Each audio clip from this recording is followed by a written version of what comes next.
नमस्कार साथियों, class again सबकी कक्षा में आप सभी का स्वागत है। हम लोग डिस्कशन करेंगे बीपीएससी द्वारा पूछे गए प्रीवियस ईयर्स क्वेश्चन को। अभी हम लोग सिर्फ साइंस के पीवाईक्यू को देखेंगे जो कि मोस्टली 10 लेक्चर्स का होगा। उसके बाद हम लोग दूसरे सब्जेक्ट के पीवाईक्यू को भी देखेंगे। आगे बढ़ने से पहले चैनल को अपने साथियों के साथ शेयर कर दे जो कॉम्पिटिटिव एग्जाम्स की तैयारी कर रहा है। आइए हम लोग शुरू करते हैं। पहला प्रश्न है, which of the following are not the test of the टंग।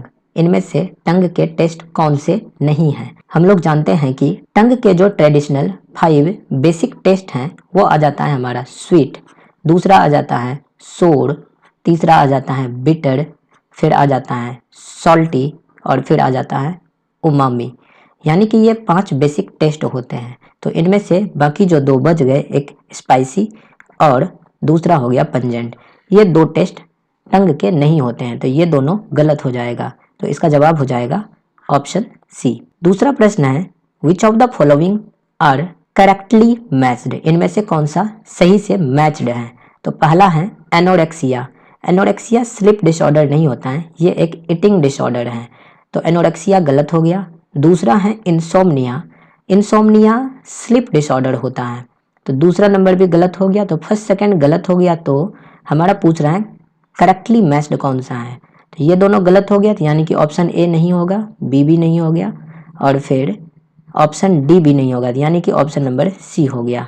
तो दूसरे नंबर का आंसर ऑप्शन नंबर सी हो गया। इसके बाद आ जाता है प्रश्न number 3, in the universe what are pulsars. Pulsars क्या होते हैं। Pulsars basically rotating neutron stars होते हैं। जब पल्सर्स यानी कि न्यूट्रॉन स्टार्स रोटेट करता है अपने एक्सिस के ऊपर, तो रोटेशन के वजह से पल्सेस क्रिएट होते हैं। इस वजह से इनको हम लोग रोटेटिंग न्यूट्रॉन स्टार्स कहते हैं। प्रश्न नंबर 3 के आंसर हो गए बी, यानी कि rotating neutron stars. Question number 4 है, in the context of lab ground diamond what is used as diamond seed. Diamond seed के रूप में किसका इस्तेमाल किया जाता है। तो इनमें से ऑप्शन नंबर सी जो कि ग्रेफाइट है, ग्रेफाइट का इस्तेमाल किया जाता है लैब में डायमंड बनाने के लिए। ग्रेफाइट को 3000 केल्विन टेम्परेचर और 1.25 लाख एटमॉस्फेरिक प्रेशर के ऊपर इनको स्टोर किया जाता है। क्रोमियम, आयरन या फिर प्लेटिनम को कैटलिस्ट के रूप में यूज किया जाता है इन डायमंड्स को बनाने के लिए। तो लैब ग्राउंड डायमंड में सीड के रूप में इस्तेमाल किया जाता है ग्रेफाइट को। तो प्रश्न नंबर 4 का आंसर हो गया ग्रेफाइट। फिर आ जाता है what is the fibre used to make bulletproof jacket. 69th BPSC का ये प्रश्न हम लोग डिस्कस कर रहे हैं। केवलार फाइबर का इस्तेमाल किया जाता है बुलेट प्रूफ जैकेट्स को बनाने में। केवलार बेसिकली एक पॉलीमर है। किसका पॉलीमर है। पी फिनाइलिन डायएमीन और टेरिप्थैलिक एसिड का ये एक पॉलीमर है और इन फाइबर्स को हम लोग यूज करते हैं बुलेट प्रूफ जैकेट्स को बनाने में। The fibre produced has 10 times greater tensile strength than steel. Steel से 10 गुना ज्यादा इनका टेंसाइल स्ट्रेंथ होता है, जिस वजह से बुलेट प्रूफ जैकेट में इसका इस्तेमाल किया जाता है। नायलॉन का अगर हम लोग देखें तो नायलॉन क्लोथिंग इंडस्ट्रीज में इनका काफी ज्यादा इस्तेमाल किया जाता है। इसके इंडस्ट्रियल यूजेज में कन्वेयर बेल्ट्स हो गए, सीट बेल्ट्स हो गए, पैरासूट, एयरबैग, नेट्स, फिर रोप्स, टर्पोलिन्स, थ्रेड्स, टेंट्स, इन सब में नायलॉन का इस्तेमाल किया जाता है। फिर नायलॉन का इस्तेमाल फिश नेट को बनाने में भी किया जाता है और फिर इसका इस्तेमाल प्लास्टिक के रूप में भी किया जाता है in manufacturing of the machine parts. फिर एक यहाँ पे ऑप्शन है हमारे पास ट्वीड। ट्वीड एक तरह से रफ वूलन फैब्रिक होता है, soft, open and flexible texture होते हैं और ये रिजेंबल करते हैं शिवियोट और होमस्पन को, but more closely woven. It is usually woven with a plain weave, twill और herringbone structure. Color effects in the yarn may be obtained by mixing dye wool before it is spun. फिर terylene है। Terylene basically एक polyester होता है and it is resistant to stretching, shrinking, wrinkling और abrasion और इस वजह से this makes it popular for use in the manufacture of sleeve and connectors. It 6ठा नंबर प्रश्न को चर्चा कर लेते हैं। व्हाट इज या are the full form of HMX। HMX का फुल फॉर्म क्या है। It is basically high melting explosive. HMX is an acronym for high melting explosive. इसको हम लोग ऑक्टाजेन के रूप में भी जानते हैं और साइक्लोटर मिथाइलिन टर नाइट्राएमीन के रूप में भी इसको जानते हैं, जो कि इनका दूसरा नाम है। ये एक कलरलेस सॉलिड होता है जो कि स्लाइटली डिसॉल्वेबल होता है पानी में। फिर 7th नंबर प्रश्न है, what is the name of Tesla humanoid robot launched in October 2022। 2022 के अक्टूबर में टेस्ला का ह्यूमनॉइड रोबोट जो लॉन्च हुआ था, क्या नाम था इसका? It was named as Optimus. Basically हम लोग जान रहे हैं कि एलोन मस्क जो कि सीईओ हैं टेस्ला का, उन्होंने रिलीज किया था एआई पावर्ड ह्यूमनॉइड रोबोट जिसका नाम था ऑप्टिमस। इसके बाद का प्रश्न है what is the Manhattan project? Manhattan project क्या है? मैनहट्टन प्रोजेक्ट बेसिकली एक रिसर्च एंड डेवलपमेंट अंडरटेकिंग है that produced the first nuclear weapon. पहला न्यूक्लियर वेपन जो है इसी प्रोजेक्ट के अंदर बन के आया था। इसी के तहत जो है पहला न्यूक्लियर या एटॉमिक बॉम्ब बोल सकते हैं बनाया गया था during the world war second.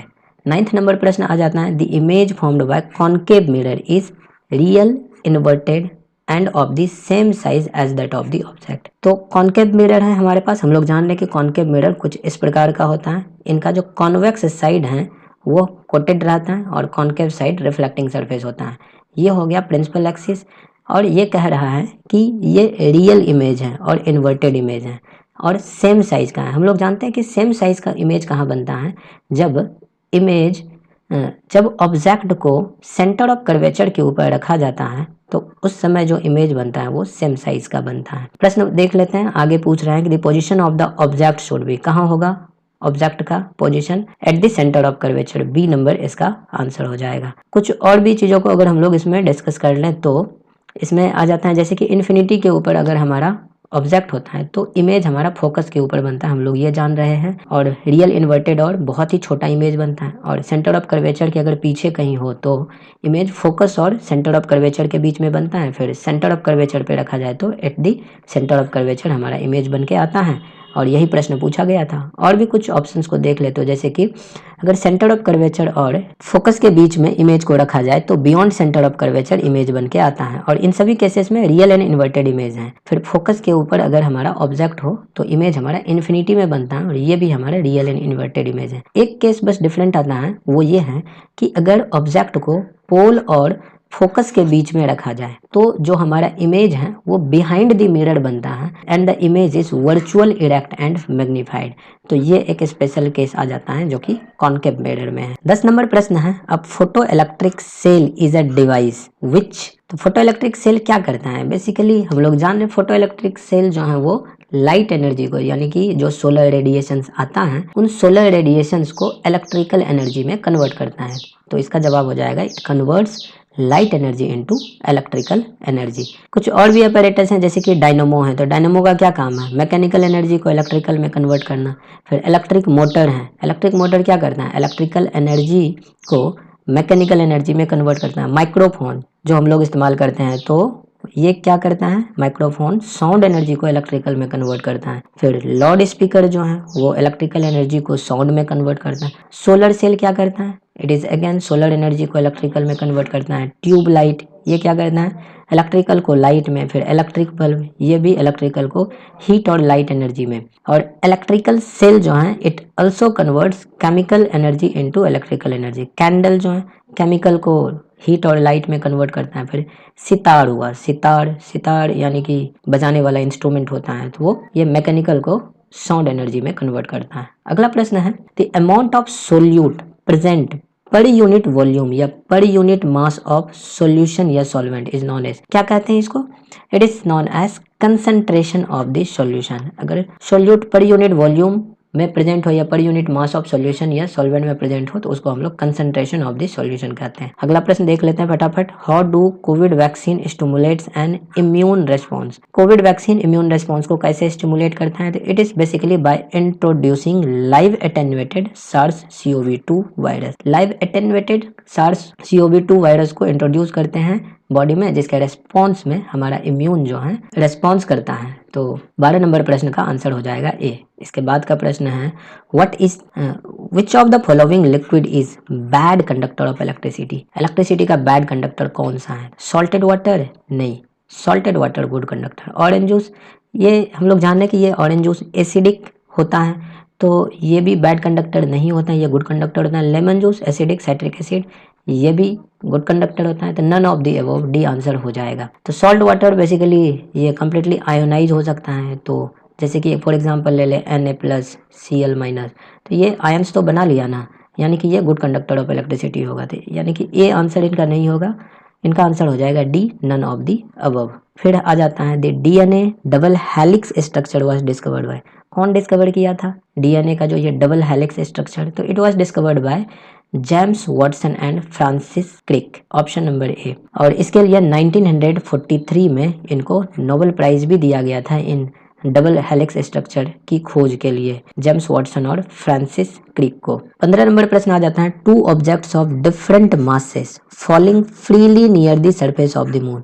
Moon के सरफेस पर दो ऑब्जेक्ट जिसका मास अलग अलग है, फ्री फॉल हो रहा है उसका। अब है ऑप्शन कि इसमें क्या होगा? तो हैव डिफरेंट एक्सेलरेशन, अलग अलग एक्सेलरेशन होगा? नहीं, ये गलत है। Undergo a change in their inertia, नहीं ये भी नहीं होगा। Have same velocity at any instant, हाँ बिल्कुल, किसी भी इंस्टेंट पे इनकी वेलोसिटी सेम होगी। And experience forces of same magnitude, नहीं ये भी नहीं होगा। तो बेसिकली इस क्वेश्चन में हमें कोई पैरामीटर्स नहीं दिया गया है, ना हाइट को लेकर के ना टाइम को लेकर के। तो assuming that both objects are dropped at the same time from the same reasonable heights, तो they will have the same velocity at any instant as they fall freely near the surface of the moon. 16 number प्रश्न हो जाता है how do vector vaccine work. Vector vaccine कैसे काम करता है? Basically vector vaccine ये काम करता है टू प्रोवाइड इम्यूनिटी।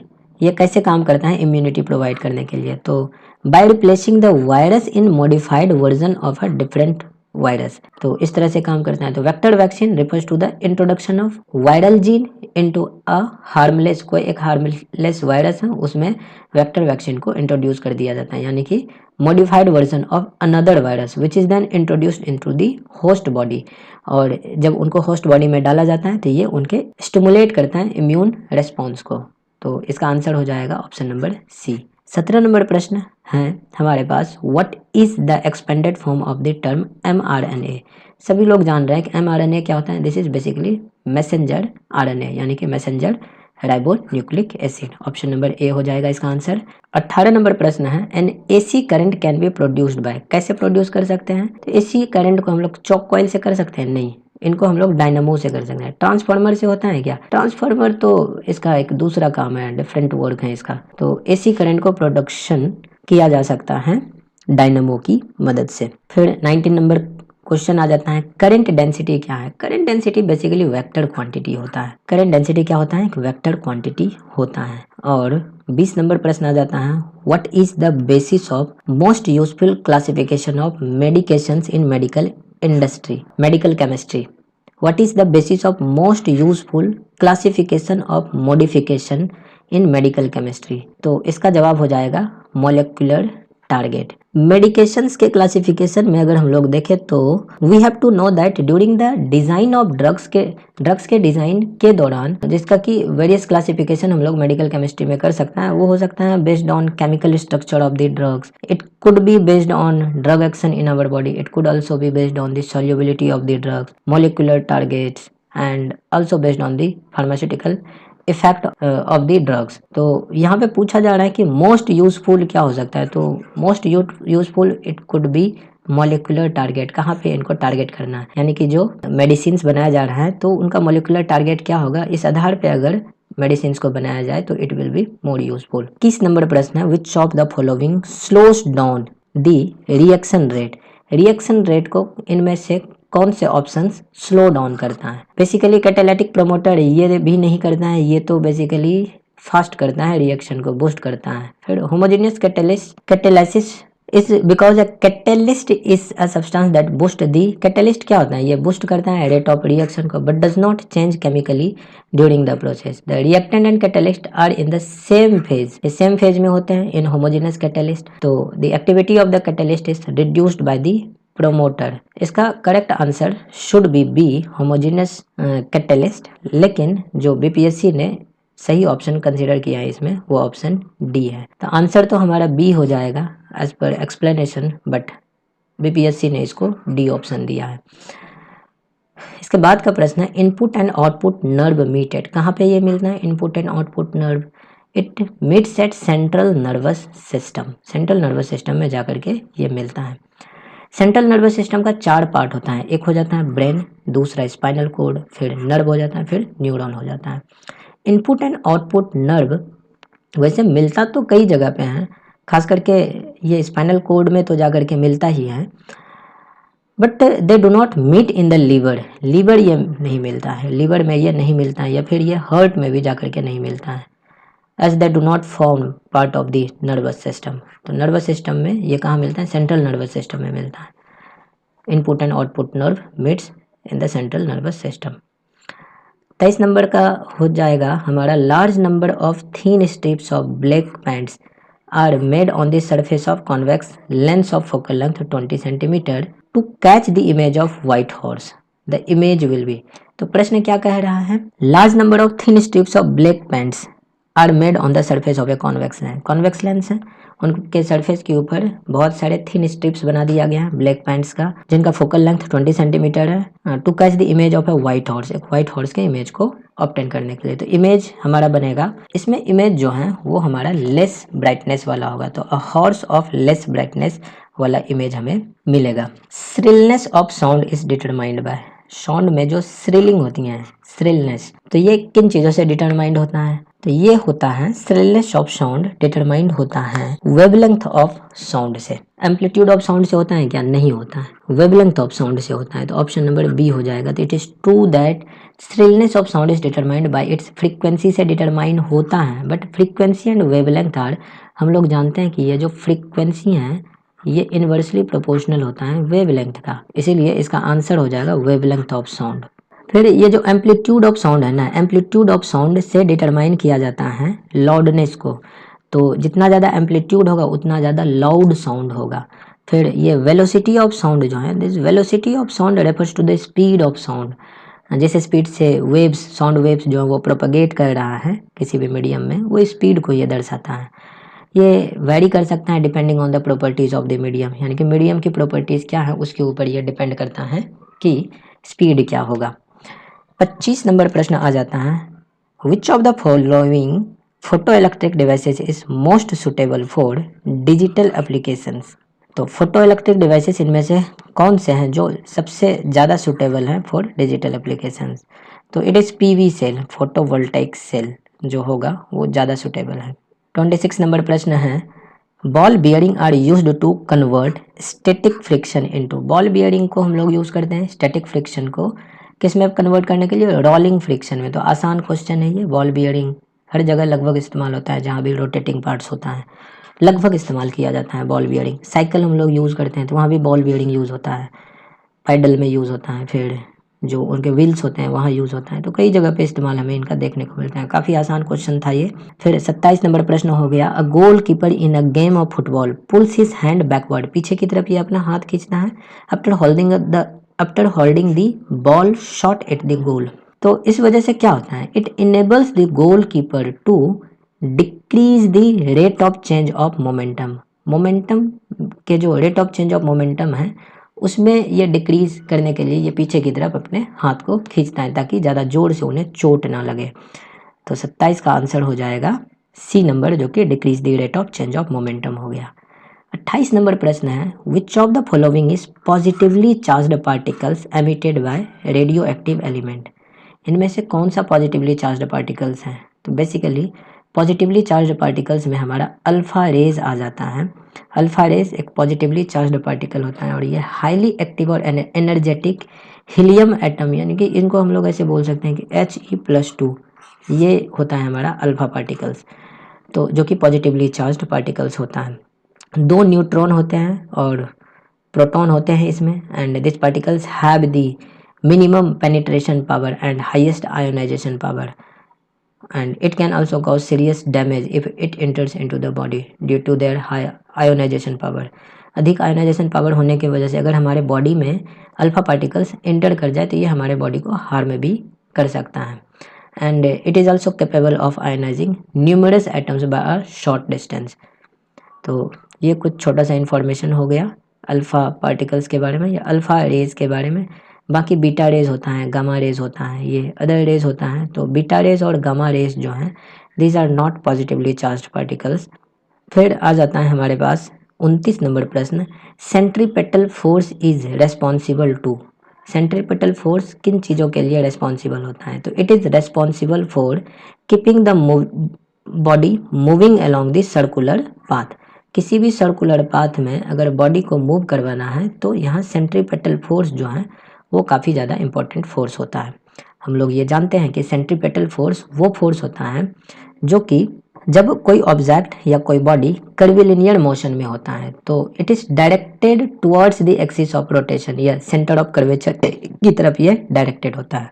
और जब ऑब्जेक्ट मूव करता है सर्कुलर पाथ के ऊपर तो ये एक फोर्स एक्सपीरियंस करता है and it is forcing it radially inwards, जिसको कि सेंट्रीपिटल फोर्स कहा जाता है। तो बेसिकली हम लोग ये कह सकते हैं कि सेंट्रीपिटल फोर्स जो होता है it is directed inwards towards the centre, जो सेंटर ऑफ रोटेशन है उसकी तरफ ये डायरेक्टेड होता है। 30 नंबर प्रश्न हो गया हमारे पास, which of the following energy changes involves frictional forces. इनमें से कौन सा एनर्जी चेंजेस में फ्रिक्शनल फोर्सेस इन्वॉल्व हैं? तो फ्रिक्शनल फोर्सेस में काइनेटिक एनर्जी हीट एनर्जी में कन्वर्ट होता है।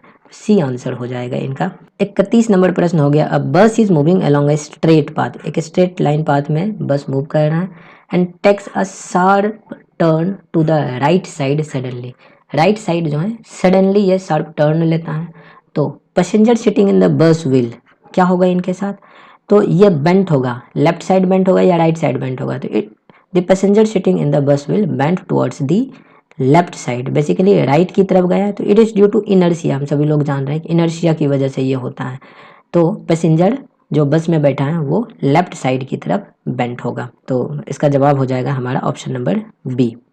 32 नंबर प्रश्न है, before playing the orchestra in a musical concert a sitarist try to adjust the tension and pluck the string suitably, by doing so he is adjusting. क्या adjust कर रहा है? Amplitude of the sound या intensity of the sound या फिर frequency of the sitar string with the frequency of other musical instrument. तो इसका answer हो जाएगा सी। बेसिकली ये जो इस तरह से एडजस्ट किया जा रहा है इनके स्ट्रिंग को सितारिस्ट के द्वारा, तो ये सितार का जो स्ट्रिंग है उनकी फ्रीक्वेंसी को बाकी दूसरे म्यूजिकल इंस्ट्रूमेंट के साथ मैच करने की कोशिश कर रहा है। तो ये हो गया ऑप्शन नंबर सी इनका सही जवाब। Detect the odd one out. तो odd one out, setting of in cement, burning of coal, ripening of fruit, none of the above. Answer इसका डी हो जाएगा। अब ये डी क्यों होगा? देखो यहाँ जो केमिकल चेंजेज हो रहा है तो इन तीनों में केमिकल चेंजेज हो रहा है। सेटिंग ऑफ सीमेंट में भी केमिकल चेंजेस इन्वॉल्व हैं, फिर कोल के बर्निंग में भी केमिकल चेंजेस हो रहा है, राइपनिंग ऑफ फ्रूट्स में भी केमिकल चेंजेस हो रहा है। तो यहाँ बेसिकली केमिकल चेंजेस तीनों में हो रहा है, तो इसीलिए इनमें से ऑड कोई नहीं है, तो नन ऑफ दी अबव इनका आंसर हो जाएगा।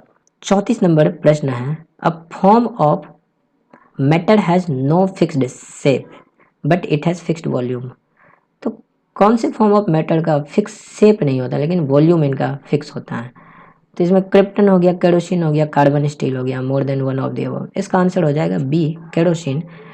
तो इस तरह के मैटर का एग्जांपल केरोसिन, हम लोग सभी लोग जानते हैं कि ये लिक्विड स्टेट में होता है। तो मैटर जो है 3 स्टेट में बेसिकली हम लोग जानते हैं, सॉलिड, लिक्विड और गैस। सॉलिड में फिक्स शेप और फिक्स वॉल्यूम होता है, लिक्विड में फिक्स शेप नहीं होता है लेकिन फिक्स वॉल्यूम होता है, गैस में ना फिक्स शेप होता है और ना फिक्स वॉल्यूम होता है। तो ऑप्शन नंबर बी हो जाएगा जो कि लिक्विड है, केरोसिन। 34 का आंसर हो जाए। 35 नंबर प्रश्न हो जाएगा, which gas contributes to global warming through its green house effect. तो इनमें से कौन से गैस हैं जो ग्लोबल वार्मिंग को क्रिएट करता है? नाइट्रस ऑक्साइड, नाइट्रस ऑक्साइड होगा, हाँ बिल्कुल। अच्छा देख लेते हैं इसको, nitrous oxide, methane, carbon dioxide. हम सभी लोग जान रहे हैं कार्बन डाइऑक्साइड तो निश्चित रूप से होगा, तो सी तो होगा ही, और इसमें मीथेन भी हो सकता है क्या? तो देखो बेसिकली ये ग्रीन हाउस इफेक्ट जो है वो हमारा जिन चीज़ों से हो सकता है उनमें से एक कार्बन डाइऑक्साइड हो गया, फिर मीथेन हो गया, मीथेन से भी ग्रीन हाउस इफेक्ट होता है तो मीथेन भी इसमें हो जाएगा, बी नंबर भी हो जाएगा। तो आंसर हो जाएगा मोर than one of the above. और भी जान लेते हैं ग्रीन हाउस इफेक्ट किन किन वजह से होता है, यानी कि ग्लोबल वार्मिंग किन किन गैसेस के वजह से होता है। तो नाइट्रस ऑक्साइड जो है इनके वजह से भी होता है, फिर एक फ्लोरिनेटेड गैसेस हैं उनके वजह से भी होता है। तो अगर H2O है, वाटर है, वाटर यानी कि जब ये वेपर के फॉर्म में होगा वाटर वेपर, तो वाटर वेपर भी हमारा ग्रीन हाउस गैसेस हैं जो कि ग्लोबल वार्मिंग को क्रिएट करता है। तो 35 नंबर का आंसर हो जाएगा D, more than one of the above. 36 number प्रश्न को देखते हैं, some metal oxides react with acid as well as base. दोनों के साथ रिएक्ट करते हैं, एसिड के साथ भी और बेस के साथ भी, to produce salt and water, they are known as amphoteric oxide. बिल्कुल सही। तो एम्फोटेरिक ऑक्साइड का एग्जाम्पल क्या हो जाता है? इसका एग्जाम्पल हो जाएगा एल्यूमिनियम ऑक्साइड और ZnO। ए आंसर हो जाएगा Al2O3। तो Al2O3 और जिंक ऑक्साइड जो है ये दोनों हमारा एम्फोटेरिक ऑक्साइड होता है। ये दोनों के साथ, एसिड के साथ और बेस दोनों के साथ रिएक्ट करता है और एम्फोटेरिक नेचर ये शो करता है। 37 नंबर प्रश्न है, acid reacts with metal carbonate to liberate. Acid metal carbonate के साथ रिएक्ट करके कौन से गैस को इवॉल्व करता है? It is basically CO2, carbon dioxide gas को ये इवॉल्व करता है। 38 नंबर प्रश्न हो जाएगा, which acid is described as. ये कौन सा एसिड है? तो it is basically oxalic acid. अगर हम लोग इसको देखें तो ये कुछ इस प्रकार से हैं, C डबल बॉन्ड OH और ये भी है इस तरह से डबल बॉन्ड OH। ये कुछ इस प्रकार से हैं, COOH इधर इधर, तो ये हो जाता है हमारा ऑक्सैलिक एसिड। तो ऑप्शन नंबर ए हो जाएगा इसका आंसर। फिर आ जाता है हमारा order of acetic acid resembles that of. Acetic acid का ऑर्डर यानी कि जो स्मेल है वो कैसा हमें आता है? तो इट इज़ बेसिकली विनेगार। तो it resembles that of vinegar, vinegar जैसा हमें ऑर्डर ये देता है। फिर 40 नंबर प्रश्न है, you have been provided with 3 test tube. ठीक है, 3 टेस्ट ट्यूब लेते हैं ABC। One of them contains distilled water and the other 2 contains an acidic solution. एक में डिस्टिल्ड वाटर है, ठीक है, एक में एसिडिक सॉल्यूशन है, ACD लिख लेते हैं। अच्छा, and the other 2 contains acidic solution and a basic solution, इसमें बेसिक सॉल्यूशन है। Which of them will turn red litmus to blue. Red litmus को ब्लू में इनमें से कौन कन्वर्ट करेगा? तो रेड टू ब्लू हम लोग जानते हैं कि बेस में कन्वर्ट होता है, तो C जो है इसका आंसर हो जाएगा, तो B हो जाएगा, यानी कि C, यानी कि इसका आंसर हो जाएगा बेस, यानी कि ऑप्शन नंबर B। अगर दूसरा कुछ इन्फॉर्मेशन देखें तो एसिड जो है वो एसिड ब्लू लिटमस को रेड में कन्वर्ट करता है, जबकि दूसरे तरफ बेस जो होता है वो रेड लिटमस को ब्लू में कन्वर्ट करता है। ये कुछ बेसिक इन्फॉर्मेशन है और हमें ये याद होना चाहिए। एसिड सोर टेस्ट का होता है, ये इसका टेस्ट सोर होता है, जबकि बेस बिटर टेस्ट का होता है। तो these are some basic information, ये पता होना चाहिए हमें। और pH वैल्यू भी अगर हम लोग देखें तो एसिड का pH वैल्यू जो है <7 होता है और बेस का pH वैल्यू मोर देन 7 होता है। फिर आयन फॉर्मेशन में देखें तो आयन फॉर्मेशन में हमारा एसिड जो है हाइड्रोजन आयन या हाइड्रोनियम आयन बोल सकते हैं, H+ आयन वो रिलीज करता है ऑन डिसॉल्विंग इन वाटर, जबकि OH- आयन बेस में होता है। ये सब कुछ इन्फॉर्मेशन है एसिड और बेस का। 41 नंबर प्रश्न है, why does dry HCl gas not change the colour of dry litmus paper. अब देखो, ड्राई HCl गैस है और ड्राई लिटमस पेपर है, इनके कलर को ये चेंज क्यों नहीं किया? अब देखो, बेसिक फैक्ट हैं ये हैं कि HCl गैस, HCl हम लोग जानते हैं कि ये हाइड्रोक्लोरिक एसिड होता है, लेकिन ये एसिड तब होगा जब इसमें वाटर कंटेंट होगा, जब ये H+ आयन को लिबरेट करेगा। अब ये ड्राई HCl गैस है तो H+ हो पाएगा इसमें? क्या नहीं हो पाएगा। तो H+ इसमें भी नहीं है और ये चूंकि ड्राई है तो इधर भी वाटर नहीं है, तो यानी कि dry HCl gas litmus paper तक अगर पहुंच भी जाए तो ये आयंस में कन्वर्ट नहीं हो पाएगा, ये H+ आयंस लिबरेट नहीं कर पाएगा। इसका आंसर हो जाएगा no, H3O+ ions are present, litmus change occur only in the presence of H3O+ ion. तो ये B नंबर आंसर जो है 41 का हो जाएगा। 42 नंबर प्रश्न है, which of the following statement about diamond and graphite is true. Diamond और ग्रेफाइट के बारे में कौन सा स्टेटमेंट सही है? They have same crystal structure. Crystal structure इनका सेम होता है क्या? नहीं, क्रिस्टल स्ट्रक्चर इनका सेम नहीं होता है। They have the same degree of hardness, बिल्कुल नहीं।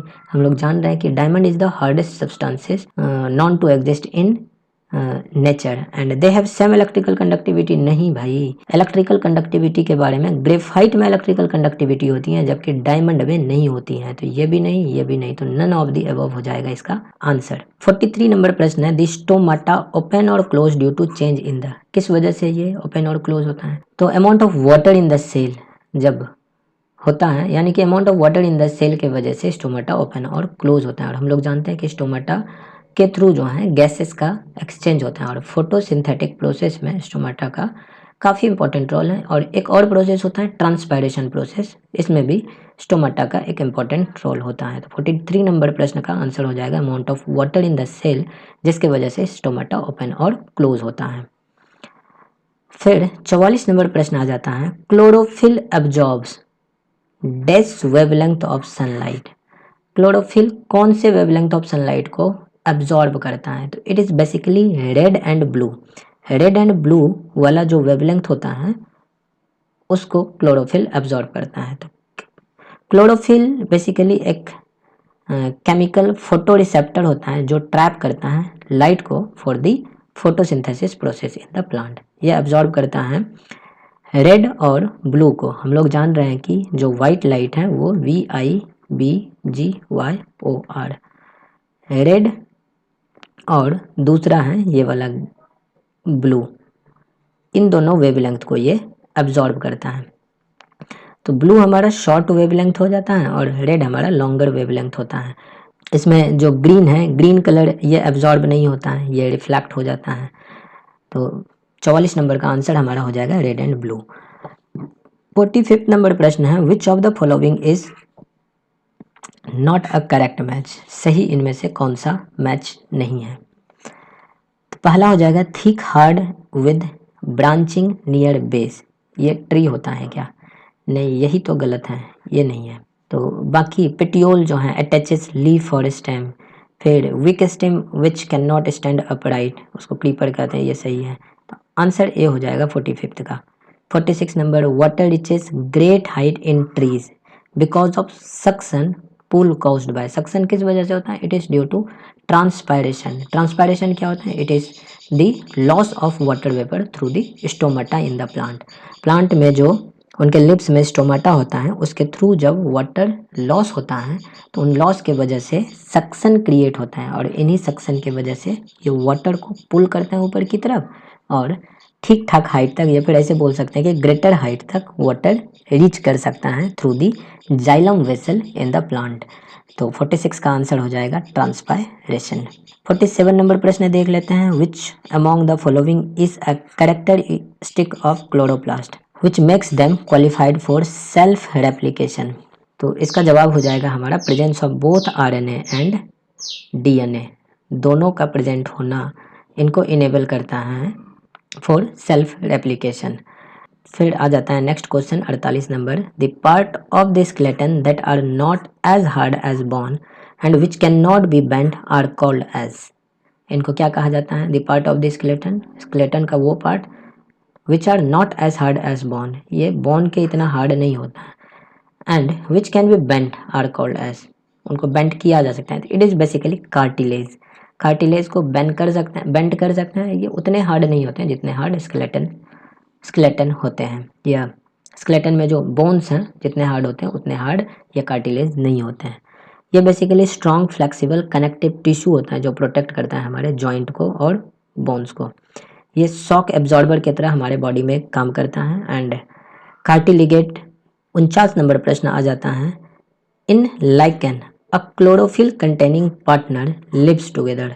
तो क्लोरोफिल कंटेनिंग पार्टनर मतलब इनके साथ कौन होता है? तो it is algae and fungus, जो कि क्लोरोफिल कंटेनिंग पार्टनर हैं लाइकेन के साथ होता है। तो क्लोरोफिल कंटेनिंग पार्टनर इसमें एल्गी और फंगस होता है जो एक दूसरे के साथ रहता है। फंगस इनको शेल्टर प्रोवाइड करता है, वाटर प्रोवाइड करता है और मिनरल प्रोवाइड करता है एल्गी को, और इन रिटर्न एल्गी फंगस को फूड प्रोवाइड करता है जो कि ये फोटोसिंथेसिस प्रोसेस से प्रिपेयर करता है। 50 नंबर प्रश्न हो जाता है हमारे पास, female Anopheles can be distinguished from may female Culex because it sits. अब ये प्रश्न जो है हो जाता है, फीमेल एनोफिलीज को कैसे हम लोग डिस्टिंगाइज कर सकते हैं फ्रॉम फीमेल क्यूलेक्स। तो it can be distinguished through the angle at which it sits. तो at an angle with substratum, ये इनका आंसर हो जाएगा। बेसिकली मॉस्किटो जो होता है ये एक वेक्टर होता है एंड ये ट्रांसफर करता है डिजीज़ को from one organism to another, और जब ये insects one feed on human blood they transmit the pathogen, और फीमेल एनोफिलीज ट्रांसमिट करता है मलेरिया पैरासाइट्स को, जबकि क्यूलेक्स ट्रांसमिट करता है the West Nile fever and filaria nematodes को।